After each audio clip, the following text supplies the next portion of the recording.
자, 여러분, 제가 부흥회를 통해서 갈대상자 시리즈 말씀을 나누고 있는데요. 갈대상자 첫날 말씀드렸고, 갈대상자의 생각, 갈대상자의 변화, 갈대상자의 능력, 갈대상자의 할례, 그리고 오늘 마지막 말씀 갈대상자의 예배라는 말씀으로 우리 함께 은혜 받기 원합니다. 여러분, 오늘 이 출애굽기 말씀을 우리가 읽다가 보니까 이게 뭐에 대한 말씀을 하시고 계시는가? 여러분이 하나님의 말씀을 이렇게 깊이 읽으시면은 그 말씀이 나에게 주시는 메시지가 계시죠. 여러분, 제가 이런 질문을 가지고 여러분과 함께 말씀 속으로 들어가 보려고 합니다. 여러분의 인생에는 어떤 삶의 원칙이 세워져 계십니까? 라는 질문이에요. 삶의 원칙이라는 게 있잖아요. 그 사람이, 어떤 사람이 인생을 살아가면서 자기가 이루고자 하는 것 때문에 세워놓은 무슨 행동의 원칙 같은 거, 우리가 그거를 삶의 원칙이라고 부르죠. 여러분, 이 삶의 원칙은 우리들의 인생에 있어서 굉장히 중요한 것입니다. 왜냐하면 이것이 우리 인생의 방향을 정해주기 때문에 그래요. 선택의 기로에 있을 때, 또 어떤 중요한 문제 앞에 있을 때 우리가 어떻게 해야 할지를 결정해 주는 것이 바로 우리들이 가지고 있는 삶의 원칙이죠. 여러분, 제가 말씀드린 유명한 아브라함 링컨의 이야기를 아시죠? 아브라함 링컨에게 삶의 원칙이 하나 있습니다. 그것은 하루에 30분 하나님께 기도하는 것. 그래서 아브라함 링컨이 그 30분의 기도를 드릴 때는 방 바깥에다가 노란 손수건을 걸어놨다고 그러지요.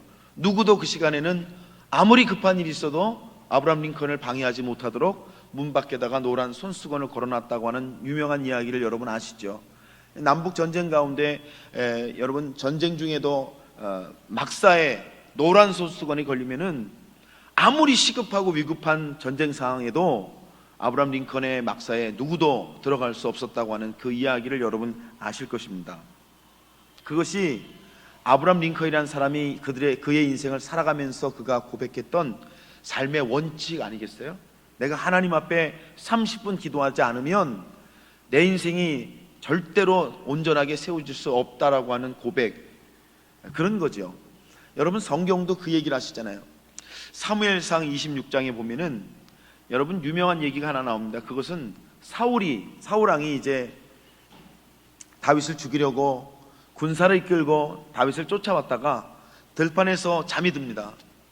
다윗이 보니까 진영이 다 잠이 들었어요. 그래서 가서 보니까 사울도 아주 그냥 깊은 잠에 들었습니다. 그때 다윗 왕이 여러분 아시는 것처럼 사울의 창과 물병을 가지고 조용히 물러나오죠. 그리고 그 다음날 아침에 다윗이 사울에게 하는 얘기가 지금 여러분 화면에 떠 있는 이 말씀입니다.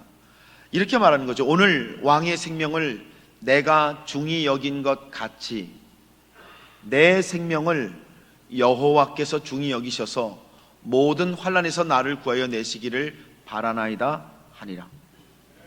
여러분, 이렇게 되어야 되는 거 아니에요?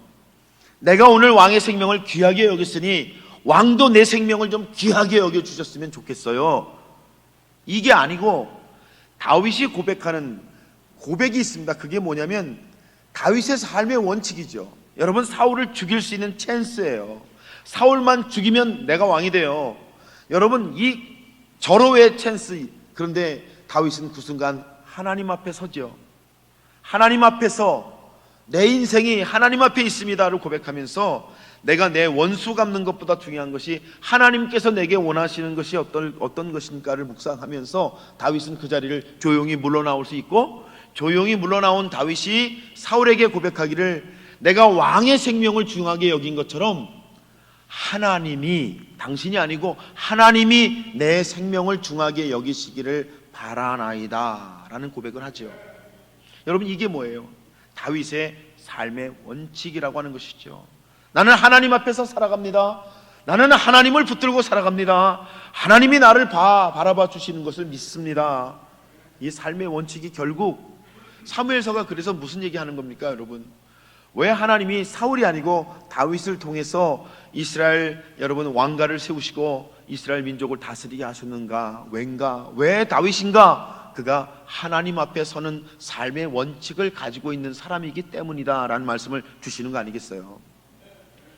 사랑하는 여러분, 여러분은 여러분의 인생을 세워가는 어떤 삶의 원칙을 가지고 계십니까?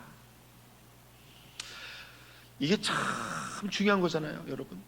저는 예수 믿고 교회 다닌다는 건 뭔가, 여러분과 제가 신앙생활을 한다는 건 뭔가, 이게 삶의 원칙에 대한 말씀을 우리에게 주시는 거라는 것이죠. 여러분, 오늘 말씀 속으로 들어가 봅니다. 여러분, 우리가 갈대상자 시리즈 말씀을 나누고 있는데, 오늘 말씀 묵상하면서 이 말씀이 삶의 원칙, 특별히 예배에 대한 말씀을 하고 있다는 사실을 우리는 알게 됩니다. 자, 보십시오. 모세가 바로에게 가서 이렇게 이야기합니다. 내 백성을 보내라. 하나님이 그러셨다는 거죠. 그러면 그들이 광야에서 내 앞에 예배를 드릴 것이다. 여러분, 모세가 바로에게 가서 예배 얘기를 합니다. 그러니까 바로가 나는 여호와를 알지 못하니 이스라엘을 보내지 아니하리라 라는 얘기를 하는 게 오늘 성경의 말씀이에요. 여러분, 참 특이한 대화 아닙니까? 모세가, 하나님이 세우신 이스라엘의 지도자가 애굽왕인 바로에게 가서 해야 될 일은, 여러분, 해야 될 이야기는 이런 이야기가 아니잖아요. 사실은 자기 백성의 그런 고난에 대한 문제를 바로하고 얘기하면서, 여러분, 모세가 해야 될 이야기는 작게는 처우 개선, 크게는 독립에 대한 이야기를 해야 되는 거 아니에요? 그런데 모세가 바로를 찾아가서 여러분 예배 얘기를 한다고 하는 것, 예배에 대한 이야기를 하고 있습니다. 모세는 백성이 하나님을 예배할 수 있도록 광야로 가야 되겠다, 우리는 예배를 해야 된다, 이런 얘기를 하고, 바로는 아니 내가 하나님을 모르는데 무슨 예배를 드리라고 할 수가 있어.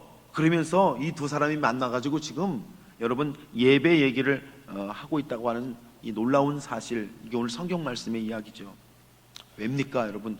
왜 하나님께서 세우신 지도자 모세가 바로에게 가서 예배 얘기를 하고 있을까요? 여러분, 예배는 삶의 원칙이기 때문에 그렇습니다. 하나님께서 우리들에게 주시기 원하시는 삶의 원칙이 있어요. 이것만 세워지면, 이것만 잘 우리 삶에 온전하게 세워지면은, 이것 때문에 우리가 삶의 큰 위기를 만나도 방향을 잡을 수 있고, 아무리 큰 일을 만나도 우리가 온전한 길을 선택할 수 있고, 아무리 축복을 받아도 축복 때문에 흔들리지 않을 수 있는 건 뭐냐? 예배다. 이 얘기를 우리에게 주시기 원하시는 것이죠. 그래서 여러분, 하나님은요 이스라엘 백성을 종살에서 해방시켜 주시기만을 위해서, 즉 고난만을 해결해 주시기 위해서 출애굽을 시키시는 게 아니라는 거예요. 또 가나안 땅을 주시기 위해서, 즉 그들에게 축복만을 주시기 위해서 출애굽을 시키시는 것이 아니라는 사실입니다. 여러분, 우리가 이거를 기억해야 돼요. 우리가 하나님을 믿고 신앙생활하면은, 여러분, 이 성경의 말씀처럼 고난에서 벗어나는 거, 그것만이 우리의 목표일 수가 없어요. 축복받는 거, 여러분, 축복받는 거 얼마나 귀해요. 고난에서 벗어나는 거 얼마나 귀해요. 여러분, 우리가 다 잘 되길 원하잖아요. 우리 장로님 기도해 주신 것처럼 우리 아이들이 잘 되고, 우리의 기업이 잘 되고, 세상에서 우리 아이들이 쓰임받고, 여러분, 우리가 그런 기도 참 많이 하잖아요. 중요하니까요. 그런데 그건 많이 아니라는 거죠. 하나님이 주시려는 진짜 축복이 있습니다. 여러분, 그래서 제가 우리가 교회 생활, 신앙생활하고 교회를 다니면서 깨달아야 될 것 세 가지를 좀 이렇게 심플하게 정리해 봤습니다. 첫째, 하나님이 우리에게 원하시는 것은 우리의 고난이 해결되는 것만은 아닙니다. 해결해 주시고 해결을 풀어 주시지만 그게 전부가 아니다. 두 번째, 하나님이 우리에게 원하시는 것은 우리가 성공하고 축복을 받는 것만이 아닙니다. 성공하고 축복 받아야 되지만 그게 전부가 아니다는 거예요. 정말 중요한 세 번째가 있습니다. 여러분, 뭡니까? 하나님이 우리에게 원하시는 것은 하나님의 백성의 삶의 원칙이 우리들 안에 세워지는 것을 말씀하는 거예요. 저는 목회하면서 깨닫습니다. 여러분, 인생이 너무 어렵고 힘들어서 좌절하는 것도 나쁜 것이고, 인생이 너무 잘 돼서 교만해지는 것도 옳지 않은 것이다. 여러분, 진정한 신앙인은 자기 인생 앞에 온 고난 앞에 쓰러지지 않는 사람을 말하는 것이고요, 더 위대한 신앙인은요, 자기에게 주신 하나님의 축복을 붙들고서 하나님께서 원하시는 더 큰 것을 바라볼 줄 아는 사람이 되는 것, 이게 참 신앙인의 모습이 아니겠습니까? 그래서 여러분, 오늘 이 바로와 모세의 대화 속에 나오는 이 삶의 원칙, 갈대상자의 삶의 원칙이 뭐냐? 예배다라고 하는 말씀. 그래서 제가 오늘 주일이기 때문에 설교를 두 가지 말씀만 드리려고 해요. 첫 번째는 예배가 우리의 삶의 원칙이 된다는 건 뭔가, 두 번째는 어떻게 예배해야 예배가 삶의 원칙이 되어서 우리가 하나님의 백성이 되겠습니까? 이런 말씀 드리려고 합니다. 첫 번째, 예배는 삶의 원칙입니다. 이런 말씀을 드려야 되겠어요. 여러분, 오늘 말씀 보니까 모세가 예배를 거절하는 바로에게 이렇게 얘기를 해요. 3절 말씀 보니까 그들이 이르되 히브리인의 하나님이 우리에게 나타나셨은즉 우리가 광야로 사흘쯤 가서 우리 하나님 여호와께 제사를 드리려 하오니 가도록 허락하소서. 여호와께서 전염병이나 칼로 우리를 치실까 두려워하나이다. 여러분, 이 말을 아주 간단하게 정리하면 모세가 지금 무슨 얘기하는 거죠? 우리는 예배를 안 드리면 죽어요. 예배를 안 드리면 하나님이 우리를 죽이실까 봐 내가 두렵습니다. 이런 얘기를 모세가 지금 하고 있죠.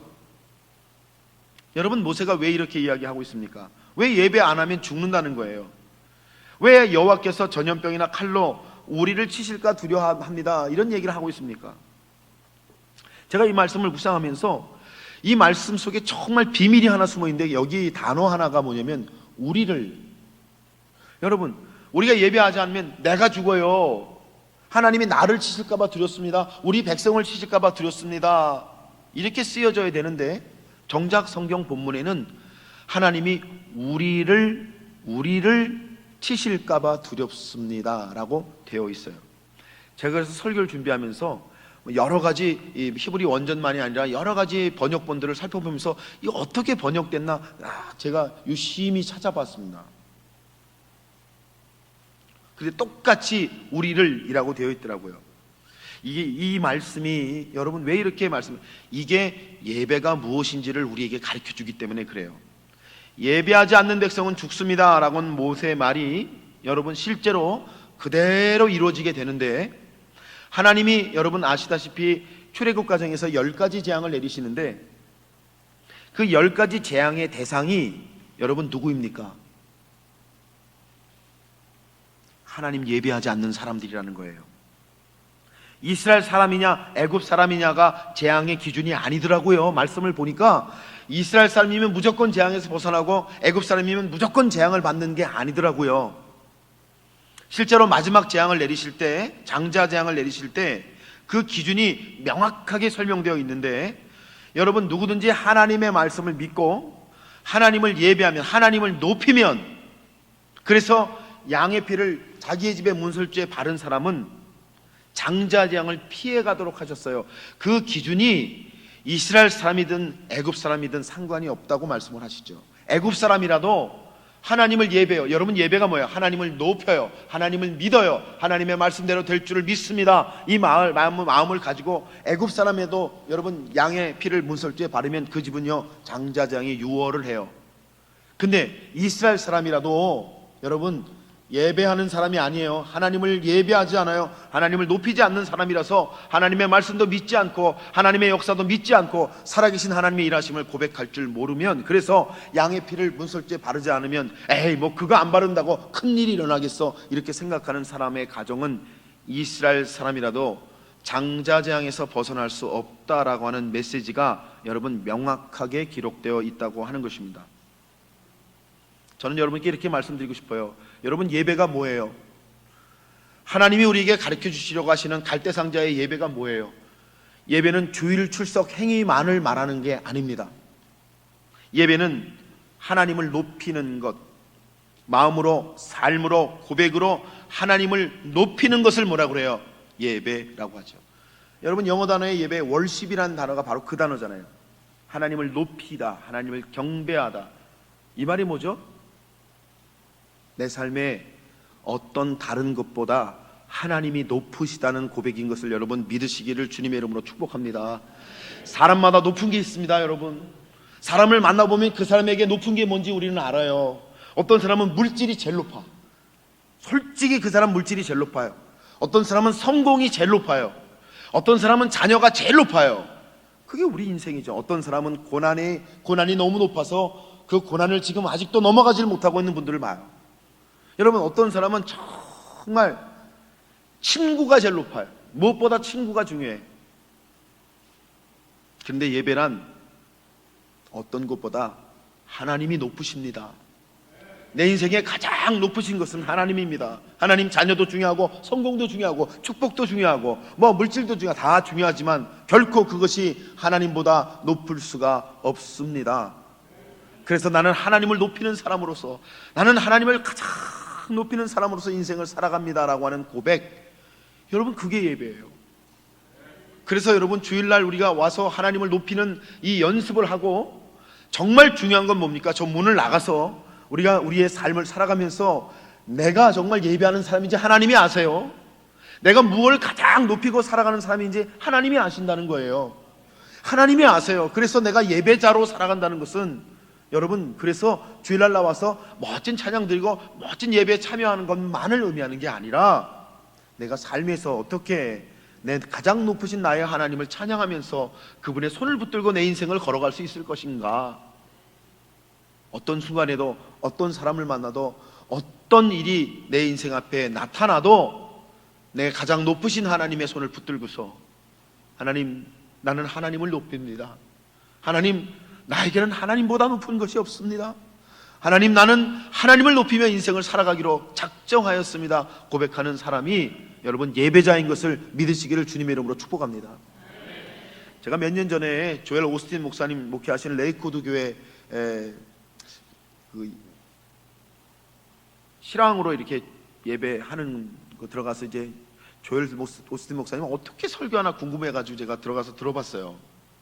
그런데 설교도 좋지만 그 교회가요, 설교 전에 전 교인이 다 일어나요. 여러분 그 레이크우드 처치가 그 휴스턴의 그 큰 체육관을 이렇게 예배당으로 개조해가지고 사람이 어마어마하게 많잖아요. 그런데요, 그 전 교인이 예배 전에 목사님 설교하기 전에 다 일어납니다. 그리고 그들이 고백하는 게 있어요. 이렇게 말합니다. 성경책을 다 전 교인이 들고요, 이렇게 말해요. 우리는 성경을 믿습니다. 우리는 성경의 사건들을 믿습니다. 우리는 그 성경의 사건들이 우리들의 삶에도 일어날 줄을 믿습니다. 성경책 다 들고요, 전교인이 일어나갔고요. 그런데 저는 그게 그렇게 감동이 되는 거예요. 여러분, 설교보다 그게 훨씬 좋더라고요. 왜요? 여러분? 그게 바로 예배이기 때문에 그래요. 우리는 성경을 믿습니다. 우리는 성경의 사건들을 믿습니다. 우리는 성경의 사건들이 우리들의 삶에도 그대로 일어나게 될 줄로 믿습니다. 그러면서 전교인이요, 하나님의 살아계심을 믿어요. 하나님의 높으심을 고백해요. 그리고 다 일어나서 성경책을 들고서요, 그렇게 고백하고 다 자리에 앉는데요, 와, 저는 그게 너무 좋은 거예요. 하나님이 저걸 받으시겠구나. 사랑하는 여러분, 왜 하나님께서 모세에게 너희들 광야로 사흘쯤 나가서 나를 예배하라고 하셨을까요? 왜 모세에게 예배하지 않으면 죽는다는 생각을 하게 하셨을까요? 여러분, 출애굽의 긴 시간 동안 이스라엘 백성들의 실패에 대해서 여러분은 알고 계실 거예요. 실제로 출애굽 1세대들은 여호수아와 갈렙을 빼고는 다 광야에서 어떻게 됐습니까? 다 죽었습니다. 아무도 가나안에 들어가 보지 못했어요. 왜 그런 실패가 일어났습니까? 예배에 실패했기 때문입니다. 하나님이 가르치시는 예배를 그들이 배우지 못했기 때문이에요. 여러분, 민수기 13장 14장 보면은 예배에 실패한 이스라엘 백성의 모습을 정확하게 보여주는데, 출애굽하고 2년이 지나 여러 가지 하나님의 놀라운 홍해가 갈라지고 만나가 떨어지고 반석에서 물이 나고, 여러분 메추라기를 보내주고 너무나 놀라운 기적들을 경험하면서 그들이 2년 만에 가나안 바로 앞에 가데스 바네아라는 곳에 도착하죠. 하나님이 이스라엘 백성에게 약속하신 땅을 보여주고 싶으신 거예요. 그래서 하나님이 뭐라 그랬습니까? 지파별로 한 사람씩 뽑아서 너희들 그 땅을 보고 와라. 하나님 그렇게 말씀하시죠. 하나님의 기대가 있어요. 하나님의 생각이 있어요. 이스라엘 백성이 그 땅을 보고 와서 하나님 우리에게 주신 땅이 이렇게 귀한 땅이구나, 할렐루야, 하나님을 높입니다, 그러기를 원하셨죠. 그런데 여러분 아시는 것처럼 12명의 정탐꾼이 가나안을 정탐하고 와서 그들이 여러분 말하는 게 뭐예요? 그들이 고백하는 건 뭐예요? 출애굽 2년 동안 하나님이 하나님을 높이는 예배를 가르치시고 그들에게 십계명을 주시고, 여러분 그들에게 하나님을 예배하는 법을 그렇게 가르치셨지만, 그들이 가나안 땅을 보고 와서 그들이 높이고 있는 게 뭐예요? 와, 우리가 그 땅을 가서 보니까 그 땅 거민들이 자이언트들이고 거인 족속이고 그들의 성읍이 얼마나 단단한지, 그들의 무기와 그들의 문화가 얼마나 뛰어난지 그 사람들과 비교하면 우리는 메뚜기와 같아서 우리는 절대로 그 땅을 들어갈 수가 없습니다. 그렇게 보고하지 않습니까? 그런데 그 보고를 듣고 이스라엘 백성들의 반응이 더 놀라워요. 뭐라 그럽니까? 그들이 분노하고 화가 나고 그들이 다 같이 일어나서 야, 우리가 애굽으로 돌아가자, 지도자를 뽑아서 애굽으로 돌아가자, 이런 논의들을 막 하면서 불평하고 불만을 토로하는 이스라엘 백성들의 모습을 성경이 그대로 기록하고 있죠. 여러분, 뭐에 실패하는 거라고요? 예배에 실패하고 있는 거예요. 하나님을 높이는 것을 그들이 완전히 실패하고 있어요. 눈앞에 현실이 다가오니까, 현실의 벽이 너무 높으니까, 장벽이 너무 높으니까 그들이 잊어버렸어요. 하나님을 높이는 것을 잃어버렸습니다. 하나님이 그것보다 더 높으신 하나님이시며, 그것이 하나님이 그들을, 그 모든 것을 다스릴 하나님이신 것을 고백하는 것을 그들이 다 잊어버렸어요. 그리고 불평하고 불만하고 원망하면서 결국 어떻게 됩니까, 여러분? 광야에서 다 죽습니다. 하나님은 예배에 실패한 백성, 예배할 줄 모르는 백성에게 가나안을 주실 수가 없는 거예요. 여러분, 하나님이 우리에게 예배를 가르치시는데 이 예배가 그래서 삶의 원칙이고, 이 예배가 우리의 삶의 원칙이 되지 못하면 우리들의 삶에 하나님의 은혜가 일어나지를 못해요. 여러분, 제가 그래서 이 아침에 여러분께 질문 드리는 거예요. 여러분은 하나님을 예배하는 분들이십니까? 하나님께서 여러분에게서 높임을 받고 계십니까? 삶의 모든 자리에서요, 여러분, 내 뜻대로 될 때뿐만 아니라 내 뜻대로 되지 않을 때도, 내게 좋은 일이 일어날 때뿐만 아니라 좋지 않은 일이 일어날 때에도 여러분, 하나님을 높이는 분들로 여러분의 인생을 살아가고 계시느냐? 여러분의 인생에서 여러분의 하나님이 제일 높으신 분이냐? 이게 고백되지 않으면 우리는 절대로 예배자로 살아갈 수가 없습니다. 여러분, 시편 63편에 이런 고백이 있죠. 하나님이여, 주는 나의 하나님이시라. 내가 간절히 주를 찾되 물이 없어 마르고 황폐한 땅에서 내 영혼이 주를 갈망하며 내 육체가 주를 앙모하나이다. 내가 주의 권능과 영광을 보기 위하여 이와 같이 성소에서 주를 바라보았나이다. 주의 인자하심이 생명보다 나음으로 내 입술이 주를 찬양할 것이라. 이러므로 나의 평생에 주를 송축하며 주의 이름으로 말미암아 나의 손을 들리이다. 여러분, 이 찬양 아시죠? 주의 인자가 생명보다 나음으로 내 입술이 주를 찬양. 우리 이 찬양을 막 불러요. 근데 그 찬양이 뭐하는 찬양인지 아세요? 나는 내 하나님을 높입니다. 내 인생에 하나님보다 높으신 분은 없습니다. 나는 예배자로 살아가겠습니다 라고 하는 이 고백, 예배자의 고백인 거예요.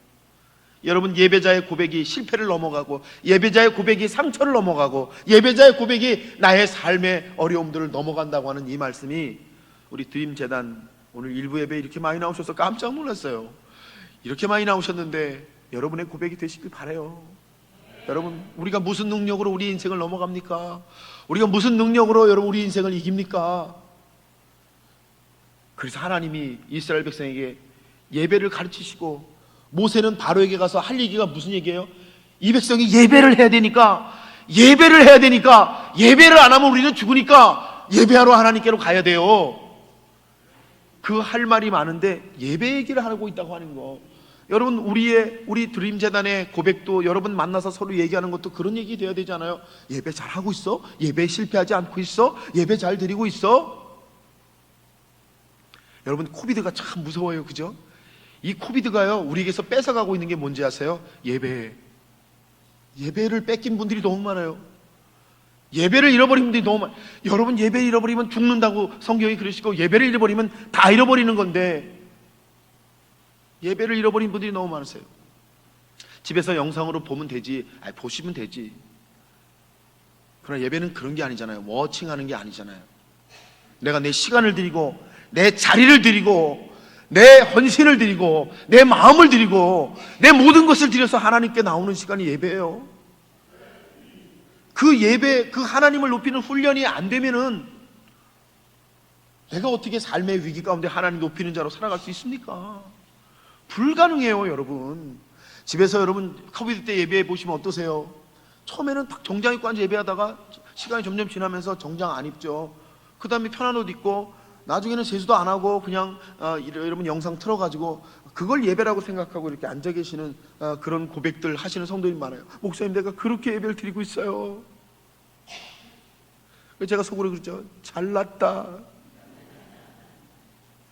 여러분, 예배가 이런 거예요. 예배를 내가 갈대상자의 하이라이트는 뭐냐면 예배인 거예요. 예배를 못 드리면은, 예배가 안 되면은, 하나님을 높이는 거 할 줄 모르면, 그걸 배우지 못하고 그게 삶의 원칙이 안 되면은 우리는 절대 세상에서 승리할 수 없어요. 인생은 두 가지가 풀려야 됩니다. 고난이 풀리고 축복이 풀려야 되는 거거든요. 성도님들이 그러세요. 목사님, 나는 왜 이렇게 고난이 안 풀려요? 목사님, 내 고난은 언제쯤 끝나나요? 어떤 분이 그러세요. 목사님, 왜 우리 가정에는 하나님이 이렇게 놀랍게 축복 주시지 않을까요? 저 장로님 가정처럼 우리 가정도 축복받았으면 좋겠는데 왜 목사님, 우리 가정은 이렇게 하나님의 축복이 안 일어나죠? 제가 정답을 말씀드릴게요. 고난이 높고 축복이 높아서 그래요. 더 높은 게 있어야지요. 하나님이 더 높아야죠. 하나님이 더 높아야 고난을 넘어가고 축복을 넘어갈 수 있는데, 고난이 더 높고 축복이 더 높으니까 더 높으신 하나님이 안 보이는 거예요. 여러분, 우리 드림재단의 사랑하는 성도님들이 참 예배자로 이 정말 코비드가 다 끝나간다고 하지만 여러분, 이 엄청난 현실을 뚫고 나아가시는 그런 은혜가 우리 드림재단의 은혜가 되시길 주님의 이름으로 축원합니다. 그래서 두 번째는 여러분, 성경이 우리에게 가르쳐 주신 예배가, 제가 이 얘기를 하고 이제 설교를 마치려고 하는데, 두 가지 예배가 있어요. 모세 예배가 있고 바로의 예배가 있습니다. 여러분, 바로의 예배가 먼저 있습니다. 바로의 예배 4절 말씀 보니까 애굽 왕이 그들에게 이르되 모세와 아론아, 너희가 어찌하여 백성의 노역을 쉬게 하려느냐? 가서 너희의 노역이나 하라. 이렇게 얘기합니다. 여러분, 바로가 말하는 예배는 뭐냐면, 바로는 예배하는 얘기를 듣고 말하면 일의 관점으로 얘기합니다. 너희들 쉬려고 그러는 거지? 너희들 게을러서 그렇지? 너희들 주일마다 그냥 너희들끼리 모여서 쉬려고 그러는 거잖아. 너희들 그날을 즐기려고 하는 거지? 가서 일이나 해라. 그래서 8장 25절로 가면요, 바로의 예배가 이렇게 발전이 됩니다. 바로가 모세와 아론을 불러서 이르되 너희는 가서 이 땅에서 너희 하나님께 제사를 드리라. 여러분, 모세 예배는 뭐예요? 이 땅을 떠나서 예배하는 건데, 바로는요 여기서 그냥 예배하라고 얘기해요. 10장 11절 가니까 예배에 뭐라 하냐면 너희는 가서 여호와를 섬기되 장정만 가서 섬기라. 24절 가면 너희는 가서 여호와를 섬기되 양과 소는 여기 두고 너희 어린 것들만 너희와 함께 예배하러 가라. 여러분, 바로의 예배, 이게 바로의 예배라는 거거든요. 바로의 예배, 이 땅에서 예배하는 것. 여러분, 이 땅에서 예배하라는 게 뭐예요? 실제로 애굽 땅을 떠나지 말고 너희 하나님 예배하는 건데, 경제적인 이유 때문에 바로는 예배를 드리지 못하게 하면서 예배를 드려도 이 땅에서 예배를 드리라. 여러분, 그런데 제가 이 말씀 묵상하면서 이게 무서운 말씀이더라고요. 이 땅에서 예배하라는 말씀이 참 무서워요. 예배는 하는데 이 땅에서 예배하라는 말이 무서운 말이에요. 왜요? 세상도 포기하지 말고 하나님도 포기하지 말아라, 그런 말이잖아요. 예배는 하나님만 높이는 삶의 원칙이 내 안에 세워지는 건데, 너희가 높이는 거는 그냥 놔두고 너희들이 높이는 거 바꾸지 말고 그냥 하나님 예배해. 너희들이 높이는 거, 너희들이 소중히 생각하는 거 그대로 붙들고, 그리고 너희들 하나님께 예배해라. 너희들이 높이는 건 절대 바꾸면 안 돼. 너희들이 집착하고 있는 거 그거 절대 내려놓으면 안 돼. 여러분, 이게 바로의 예배예요.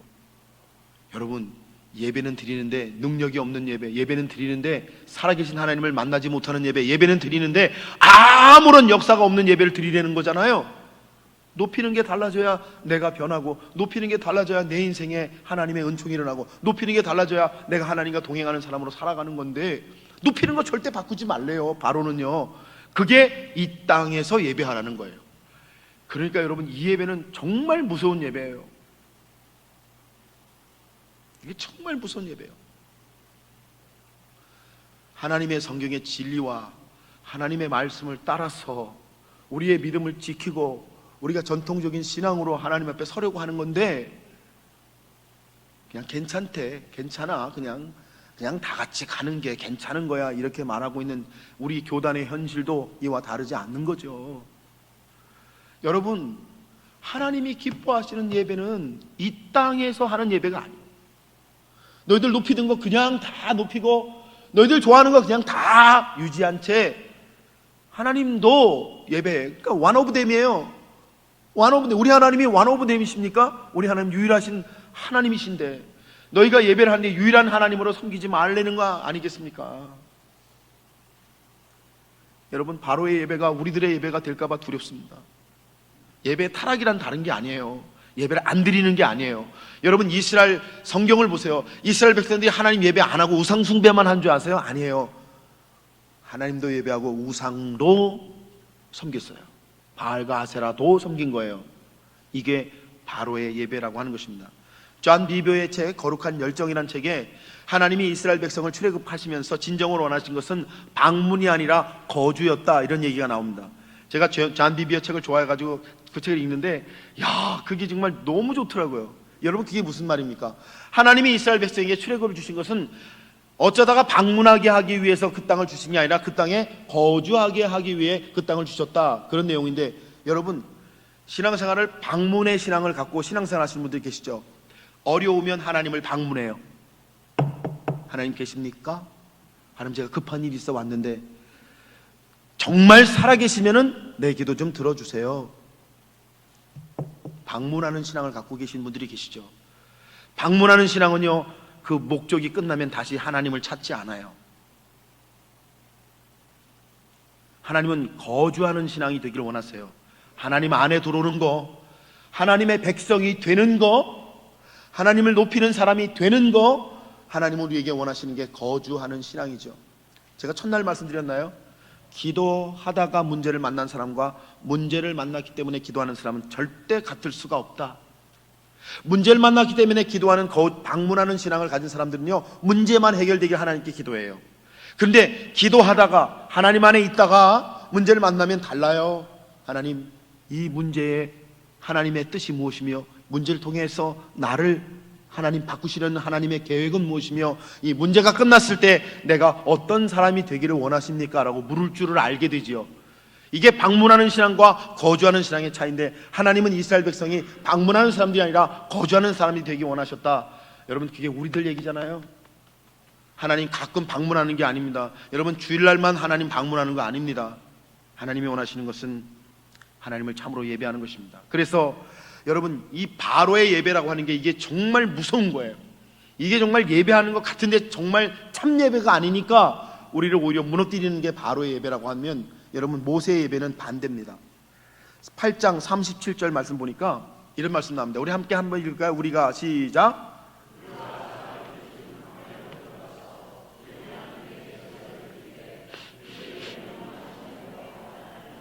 아멘. 여러분, 모세의 예배는 무슨 예배죠? 이 땅을 떠나서 예배하는 예배예요. 그죠? 성경 말씀에 그렇게 돼 있죠. 바로의 예배는 이 땅에서 예배하라는 의미가 있는데, 여러분, 모세의 예배는 이 땅을 떠나서 예배하는 예배예요. 근데 무슨 떠남이냐? 이 떠남이라고 하는 거, 진짜 예배에는 떠남이 있어야 되는 것이거든요. 여러분, 참 예배를 하나님께 드리면 상처에서 떠나시고, 유혹에서 떠나시고, 고난에서 떠나시고, 떠남이 있게 되는 것이거든요. 두 가지 떠남이라고 성경을 보니까 두 가지 떠남이 있대요. 첫째는 광야로 떠나는 예배고, 둘째는 하나님의 명령으로 떠나는 예배래요. 여러분, 첫째 모세 예배는 광야로 떠나는데, 여러분, 광야가 어디예요? 지리적인 이야기, 환경적인 이야기를 하는 게 아니잖아요. 예배를 드리려면 광야로 가야지, 그런 얘기를 하는 게 아니잖아요. 광야는 하나님께만 집중하는 곳을 말하는 거예요.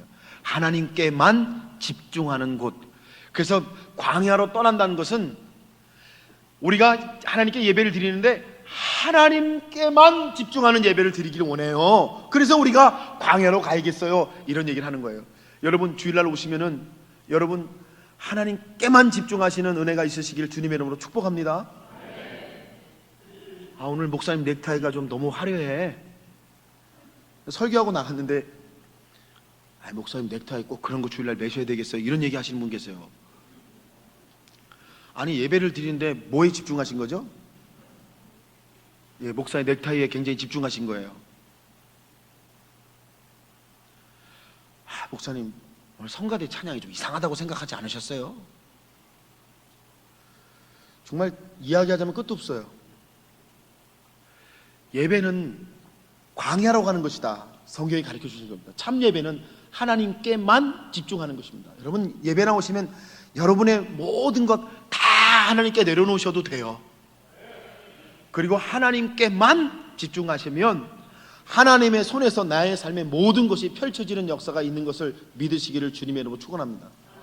여러분, 기도하시는 분들은 아실 거야. 기도하시는 분들은 하나님께 기도하러 탁 나와가지고 이제 기도를 시작합니다. 하나님, 우리 남편 이러는 거, 우리 자녀 이러는 거, 하나님, 우리 동생 뭐 이렇게 쭉, 우리 교회, 우리 목사님 쭉 기도를 시작하는데, 그런 기도 다 하고 나가면 여러분, 나갈 때 마음이 편하지가 않아요. 근심만 생겨요. 내 기도는 그렇게 하는 게 아니라, 여러분 시편을 보시면 내가 산을 향하여 눈을 들리라. 나의 도움이 어디서 올까? 나의 도움이 천지를 주신 여호와에게서로다. 그런 찬양시들이 많잖아요. 그거 왜 써 있는지 아세요?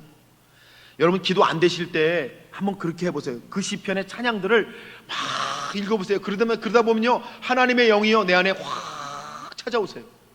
하나님이 나를 붙들고 계시는구나, 하나님 나와 함께하고 계시는구나, 하나님 역사하고 계시는구나. 그게 딱 믿어지면요, 기도가 딱 바뀌어요. 어떻게 바뀌죠? 하나님의 손에서 모든 것이 다 이루어질 줄로 믿습니다. 하나님이 우리의 가정을 만지시고 계시는 줄 믿습니다. 우리 자녀들을 눈동자처럼 살피시는 줄 내가 믿나이다. 하나님 나의 하나님이시며 찬양받기에 합당하신 하나님이신 것을 내가 고백합니다. 그러면서요, 기도하다가 막 찬양도 나오고, 기도하다가 기쁨이 일어나고, 기도하다가 나 혼자 막 눈물도 흘리고. 내 기도 제목은 다 내려놨어요. 여러분, 없어요. 이제 그 기도 제목은 안 해. 그런데도 내 안에 왜 기쁨이 막 일어나요? 은혜가 일어나요? 감사가 일어나요? 그래서 그런 기도를 하고 여러분, 교회 밖으로 나갈 땐 나도 모르게 휘파람이 나옵니다. 발걸음이 가볍습니다. 내 기도 제목 들어주신다는 말 하나도 안 들었는데 하나님께만 집중을 하니까 하나님의 손에서 풀려지는 역사가 있다. 그게 참 기도다. 그게 영의 기도다. 하나님 살아계신 것을 내가 경험하는 기도. 우리가 그렇게 말하잖아요. 여러분, 그래서 모세 예배는 광야로 떠나는 예배다. 이게 첫 번째, 하나님께만 집중하는 예배. 두 번째는요, 모세 예배는 하나님의 명령대로의 예배입니다. 제가 지난번에 멕시코 선교를 갔다 오는데 저랑 아내가 이렇게 딱 앉아 있는데, 여러분, 카트로 이제 음료수 서비스를 하려고 차가 이렇게 오는데 갑자기 흑인 한 분이 벌떡 일어나가지고요, 승무원을요 주먹으로 쳐가지고요, 승무원이 다 터졌어. 제 앞에서 그런 일이 일어났어요. 무슨 영화 한 장면처럼. 그래가지고 여러분, 우리 비행기가 갑자기 달라스에 내렸어요.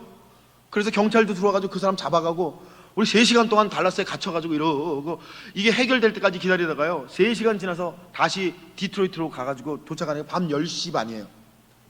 그런 일이 일어났어요. 여러분, 황당하지 않아요?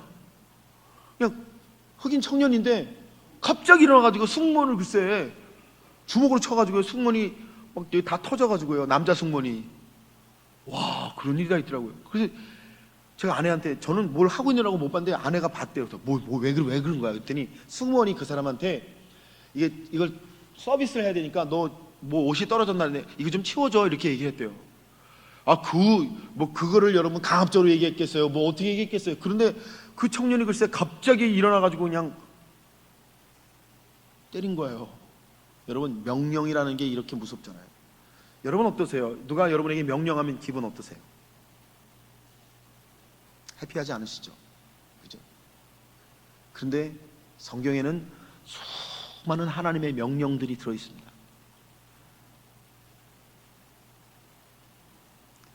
그 하나님의 명령이 나를 살리려고 하시는 하나님의 마음이라는 것을 내가 깨닫지 못하면은 우리는 하나님의 명령을 따를 수가 없어요. 진짜 예배는 하나님의 명령 앞에 서는 것입니다. 하나님의 명령을 따르는 거예요. 그래서 그 명령이 나를 감싸시고 나의 삶을 바꾸시는 것을 경험해 나가는 거. 야, 내가 하나님의 명령 하나를 지켰더니 내 인생이 이렇게 달라졌다고 하는 거예요. 우리 교회 지금 목회협력위원장 하는 권사님이 계시는데, 그 권사님이 집사 때 수요 예배를 나왔는데 부목사님이 좀 이렇게 설교를 이렇게 세게 하는 분이 계셨는데, 지금 안 계시는데, 그분이 설교를 하다가 11조 해라 이 도둑놈들아 이렇게 설교를 했대요. 근데 그날 그 얘기를 듣고 다 기분 나빠했어요, 교인들이. 아니 부목사님 저렇게 세게 설교할 거 있냐, 이 마귀들아 이 도둑놈들아 이렇게 설교하면 정말 안 되지 않냐 막 그랬는데, 그 집사님은 그때 집사 때 꽉 맞은 거예요. 야, 내 삶이 내가 매일같이 아둥바둥하고 내가 사업하면서 이거 조금 아끼고 저거 조금 아끼고 막 이렇게 내 노력과 내 힘으로 내 인생을 세워올 수 있다고 생각했는데, 오늘 하나님의 말씀을 탁 두보니까 너의 삶의 10의 1을 하나님께 드리라. 하나님 나한테 이거 원하시는구나. 내가 이 하나님 명령 한번 따라봐야 되겠다. 결국 그 집사님이 집사 때 11조 시작했어요. 근데 11조 시작하자마자 그 집사님의 사업이 이제 풀리기 시작하면서 많은 은혜를 경험한 거예요. 그리고 그분이 새벽기도 나오는 사람이 됐습니다. 새벽기도 안 빠져요. 말씀. 그분은 관심이 뭐냐면 하나님의 말씀. 오늘 하나님이 뭐라고 나에게 말씀을 하실까? 이 말씀이 나를 어떻게 또 역사하실까? 그런 기대를 가지고 저한테 그러시더라고요. 저희 감리사하고 첫 만남 자리인데, 우리 그 권사님이 목협력위원장이 감리사가 바뀌었어요. 감리사를 첫 만남을 하는데 감리사를 보자마자 그 얘기를 하는 거예요. 하나님이 나에게 역사하셔서 내가 이런 간증이 있고, 내가 이 간증 때문에 내가 이렇게 됐고, 내가 그래서 지금 목협력위원장을 하고 있다고. 감리사가요 그 간증을 듣고 깜짝 놀라가지고 저한테 그러더라고. 너 목협력위원장 제대로 뽑았다. 여러분, 하나님의 명령이 어떤 것인지를 내가 경험치 못하면은 우리는 하나님 명령 안 따라요. 근데 모세 예배는 무슨 예배라고요? 두 가지 예배. 광야로 나가서 하나님께만 집중하는 예배이고, 두 번째는 뭐예요? 하나님의 명령 속으로 들어가는 예배라고 성경이 우리에게 가르쳐주고 계십니다. 자, 정리해 볼게요. 이거죠. 삶의 원칙이 되는 예배가 있고 삶의 원칙이 되지 못하는 예배가 있대요. 여러분은 어떤 예배를 드리십니까? 예배를 드리는데 예배가 내 삶의 원칙이 되고 나를 이끌어가는 예배가 있고, 예배를 드리는데 드려도 뭐 안 드려도 뭐 그런 예배가 있다고 우리에게 말씀하고 계십니다. 오늘 갈대상자의 마지막 말씀, 갈대상자의 예배라는 말씀을 드리면서 하나님이 정말 우리에게 원하시는 것은 다른 거 하나도 없어요. 우리가 예배자가 되기만 하면 돼요. 하나님을 높일 줄 아는 사람만 되기만 하면 돼요. 그것을 통해서 하나님께서 놀라운 은혜와 역사를 우리 드림재단에 펼쳐가기를 원하신다고 하는 믿음이 여러분 한 분 한 분의 믿음이 되시기를 주님 예수님의 이름으로 간절히 축원합니다.